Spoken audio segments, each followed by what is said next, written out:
अब ज़रा इस वाइट बोर्ड को यहाँ पर देखिए, बेस के सामने मैंने दो वर्ब्स लिखी हैं, बी और गो, उसके सामने मॉडल लिखा है, यानी इस बेस फॉर्म से हम मॉडल सेंटेंसेस बनाते हैं। फिर प्रेजेंट फॉर्म के आगे मैंने उस बी और गो के प्रेजेंट फॉर्म्स लिखे हैं और उसके आगे लिखा है सिंपल।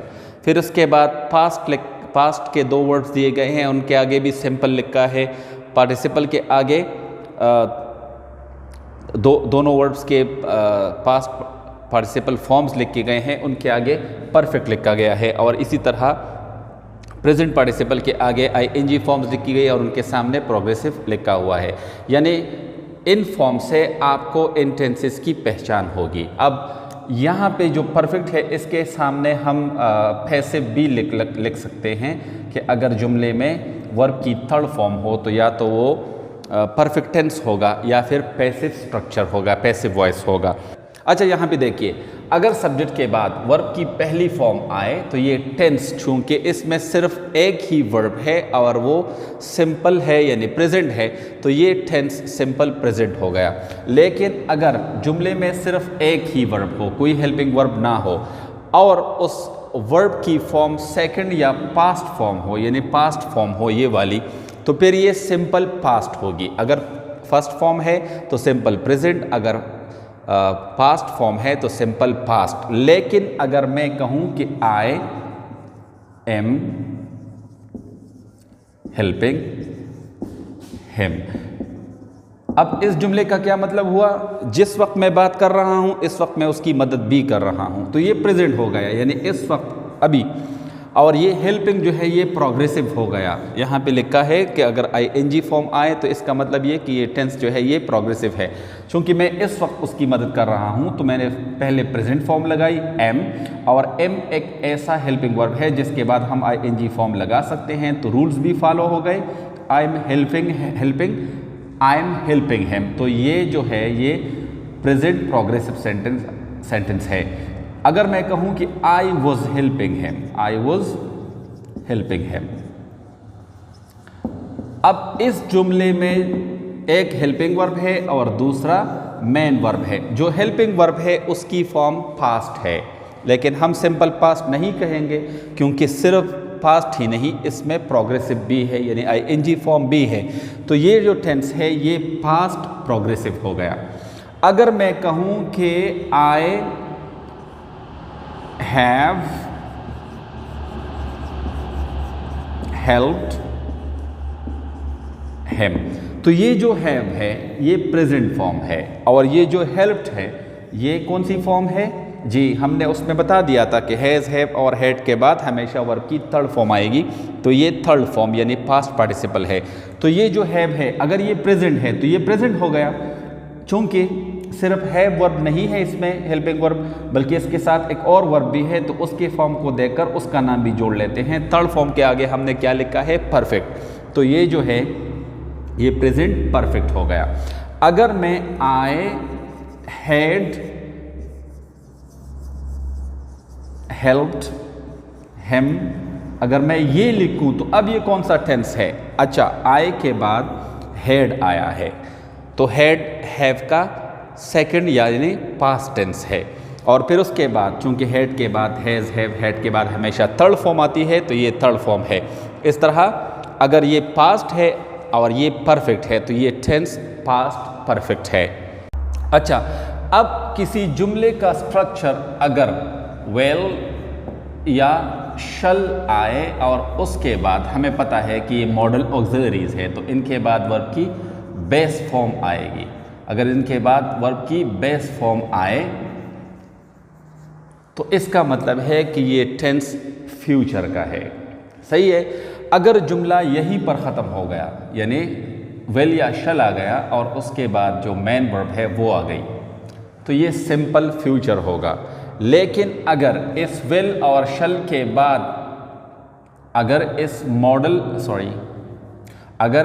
वेल और शल के बाद अगर बी आए यानी बेस फॉर्म, बी की बेस फॉर्म आए और इसके बाद जो वर्ब है अगर उसकी आईएनजी फॉर्म आए यानी प्रेजेंट प्रोग्रेसिव फॉर्म आए तो ये टेंस जो है ये हो गया फ्यूचर।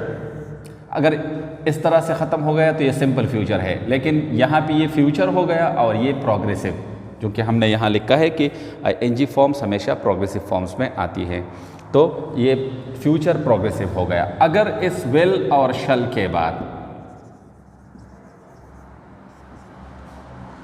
अगर विल और शल के बाद हैव आए, यानी ये तो हो गया विल शल और उसके बाद वर्ब की बेस फॉर्म, और इसके बाद वर्ब की थर्ड फॉर्म आए यानी पास्ट पार्टिसिपल फॉर्म आए, तो ये टेंस कौन सा हो गया? ये फ्यूचर और ये परफेक्ट। अगर विल और शल के बाद हैव लगाया जाए, फिर इसके बाद बिन लगाया जाए और फिर इसके बाद वर्ब की आईएनजी फॉर्म लगाई जाए यानी प्रेजेंट पार्टिसिपल, अब ये कौन सा टेंस हो गया? देखिए ये हो गया future, will shall plus mode base form of the verb, ये हो गया थर्ड फॉर्म, यहाँ पे थर्ड फॉर्म, तो ये क्या हो गया? परफेक्ट, और ये हो गया प्रोग्रेसिव, तो ये टेंस है फ्यूचर परफेक्ट प्रोग्रेसिव। आइए अब इस पूरे लेक्चर का निचोड़ निकालते हैं। ये देखिए ये सारी टेंसेस है, सारी टेंसेस के स्ट्रक्चर्स हैं ये। जैसा कि हमने पहले बताया था कि अगर जुमले के बाद डायरेक्ट वर्ब आए तो या तो वो फर्स्ट फॉर्म होगा यानी प्रेजेंट फॉर्म, और या फिर वो सेकंड फॉर्म यानी पास्ट फॉर्म होगा। अगर ऐसा हो तो ये जो जुमले हैं ये सिंपल प्रेजेंट और ये जो जुमला है ये सिंपल पास्ट में होगा। तो सिंपल प्रेजेंट और सिंपल पास्ट की पहचान ये है कि इनमें वर्ब की दूसरी फॉर्म इस्तेमाल हुई होगी और उसके साथ कोई हेल्पिंग वर्ब नहीं होगी। लेकिन यहाँ पे देखिए हमने कहा कि विल और शल अगर इसके बाद बेस फॉर्म आए तो ये फ्यूचर होगा। अगर विल और शल के बाद जो बेस फॉर्म वो आए वही मेन वर्ब हो तो ये सिंपल फ्यूचर होगा। अब यहाँ आइए, अगर सब्जेक्ट के बाद इज एम आर आए तो इज एम आर कौन सी फॉर्म से? प्रेजेंट, तो ये पहले तो ये टेंस प्रेजेंट होगा, और उसके साथ अगर आईएनजी फॉर्म आए और वो मेन वर्ब हो तो फिर ये प्रेजेंट प्रोग्रेसिव या प्रेजेंट कंटिन्यूअस टेंस होगा। अगर सब्जेक्ट के बाद वॉज वर आए तो वॉज और वर्ब की सेकंड फॉर्म्स यानी पास्ट फॉर्म्स है तो ये टेंस पास्ट है। लेकिन अगर इसके साथ वर्ब की आईएनजी फॉर्म भी आए, मेन वर्ब की आईएनजी फॉर्म भी आए तो ये टेंस जो है ये पास्ट प्रोग्रेसिव या पास्ट कंटिन्यूअस होगा। इसी तरह अगर सब्जेक्ट के बाद शल या विल आए, उसके बाद अगर बेस फॉर्म आए और उसके बाद फिर आईएनजी फॉर्म आए तो शल और विल इस टेंस को फ्यूचर बना देंगे और जो आईएनजी फॉर्म है वो इसको फ्यूचर प्रोग्रेसिव बना देंगे। इसी तरह अगर सब्जेक्ट के बाद हैज़ और हैव आए, उसके बाद वर्ब की थर्ड फॉर्म आए तो हैज़ और हैव चूंकि प्रेजेंट फॉर्म्स हैं तो ये दोनों इस टेंस को प्रेजेंट बना देंगे और जो थर्ड फॉर्म है वो इसको परफेक्ट बना देगा। इसी तरह हैड सेकंड फॉर्म है तो अगर सब्जेक्ट के बाद हैड आए तो इसका मतलब ये टेंस पास्ट है, और अगर हैड के बाद वर्ब की थर्ड फॉर्म आए तो ये पास्ट परफेक्ट हो गया। इसी तरह अगर सब्जेक्ट के बाद विल या शल आए और उसके बाद बेस फॉर्म आए तो ये फ्यूचर हो गया, और अगर मेन वर्ब की फॉर्म थर्ड हो तो ये फ्यूचर परफेक्ट हो गया। इसी तरह अगर सब्जेक्ट के बाद हैज़ और हैव आए, हैज़ और हैव के बाद फिर बिन आए यानी वर्ब की थर्ड फॉर्म आए तो ये प्रेजेंट ये परफेक्ट हो गया। अब बिन क्यों लगाया है? क्योंकि बिन ही वो हेल्पिंग वर्ब है जिसके थर्ड फॉर्म के साथ हम आईएनजी फॉर्म लगा सकते हैं, तो इसलिए ये जो है ये प्रेजेंट हो गया, ये परफेक्ट, और ये जो आईएनजी है ये प्रोग्रेसिव हो गया और ये टेंस प्रेजेंट परफेक्ट प्रोग्रेसिव है। इसी तरह अगर सब्जेक्ट के बाद हेड आए तो ये पास्ट है, और अगर इसके बाद फिर एक और वर्ब आए और वो थर्ड फॉर्म में हो तो ये परफेक्ट है। लेकिन अगर उस थर्ड फॉर्म के बाद एक और वर्ब आए और वो आईएनजी फॉर्म में हो तो ये पास्ट परफेक्ट प्रोग्रेसिव होगा, यानी ये पास्ट हो गया, ये प्रोग्रेसिव, और ये यानी ये पास्ट हो गया, ये परफेक्ट हो गया और ये प्रोग्रेसिव हो गया। इसी तरह इसी तरह अगर सब्जेक्ट के बाद विल और शल आए और उनके साथ हेल्पिंग वर्ब जो है वो बेस फॉर्म में हो, तो वो हेल्पिंग वर्ब जिसकी बेस फॉर्म के साथ भी हम बिन लगा सकते हैं, यानी थर्ड फॉर्म लगा सकते हैं, वो हैव है। तो इस हैव के बाद जो है हमने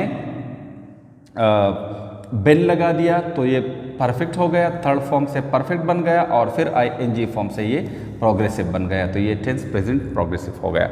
अच्छा, ये जो हैव है ये हेल्पिंग वर्ब भी है, लेकिन ये कभी कभी जुमलों में मेन वर्ब के तौर पर भी आता है। अगर मैं आपसे पूछूं कि ये कौन सी फॉर्म है, तो ये बेस फॉर्म है।